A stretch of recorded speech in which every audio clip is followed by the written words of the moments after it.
So today, let's talk about the names that African tribes go by today and how the Europeans helped pick those names. That might sound absurd or might sound not right to some people.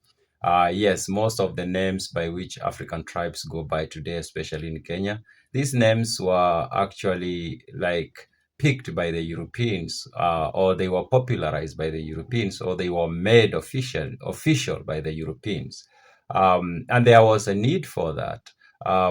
We always assume that before the Europeans came, the African tribes already knew each other by standard specific names. That was not the case.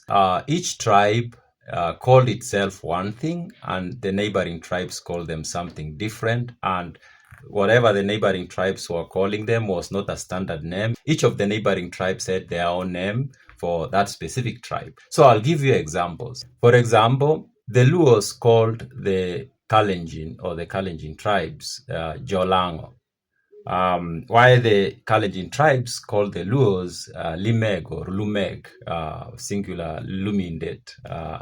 And then the Kisis called the Kalenjin Abanyamato, while the Kalenjin, especially the Kipsigis, will call the Kisis Kosobeg. And then the Kipsigis called the Maasai Kwabek. Now, I need to mention something about Kosobek and Kwabek. These names seems like they are kind of borrowed, or these names, there is an indication that these names were for other groups, but they were adopted by the Kipsigis to call the Maasai Kwabek and to call the Kisi Kosobek. That's a completely different story. Anyways, the Kipsigis called the Maasai Kwabek and they called the Kisis Kosobek.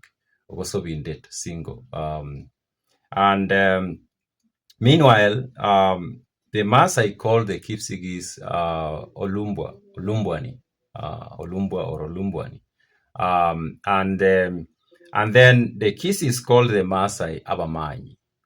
And the Kikuyu called the Maasai Akabi. And the Kisis called the Luos Abagere or Abamaate, something like that. The Luos called the Luya Jamwa. Kikuyus called the Kamba Aikamba. Now, you see, these are kind of like you can see the confusion already there that each tribe calls another tribe a different name, and the name that this one tribe calls, there's not the exact name that the another one called the same tribe. And even the tribe themselves didn't call themselves the names that other tribes called them. For example, you will find out that maybe the Kalenjins call themselves Gotab Miot, and the Kisis call themselves Mwanyagetinge, and the Kikuyus call themselves Nyumba Mubi. So maybe these are not the, especially Nyumba Mubi. Maybe there was something else they called themselves back then.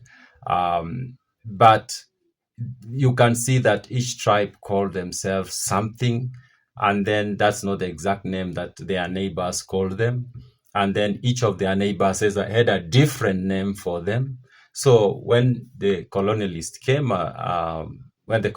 came, to East Africa, to Kenya in particular, that's the kind of confusion they find. So then they start asking people, so what do you call yourself? They give them one name, and then they ask their neighbors, what do you call those people? They give them a different name. They ask the other neighbors, what do you call those people? They get yet another different name. So there was all these, a lot of names that were being shared and thrown around.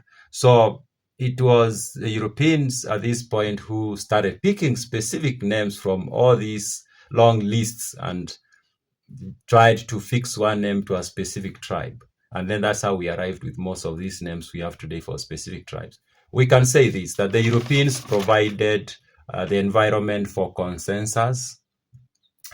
They didn't come up with the names. They just provided a mechanism for consensus for the African tribes to get to decide specific names for specific groups. And these names now became like the official name, even though these other names continued being used even to date. If you go to specific groups, you'll find that they call, you go to Kalenjin land, they will tell you Limeg or Lumeg. They will tell you Gosobeg, they will tell you Kwabeg. Most likely, if you go to Luo land, they will tell you Jolango. You go to Maasai, they will tell you Olumbwa or Lumbwani. They still use these names, but what the Europeans provided was an environment for consensus on official names. And this official, and what the Europeans did is to, because now they needed keeping records, writing documents, now they needed to identify specific groups, and then they kept using specific names for specific groups, and those names stuck as the official names of the tribes. So yes, while the Europeans did not give the tribes the names per se, the Europeans, as I've said, provided the consensus through which official names were identified for different groups. Those are my random thoughts.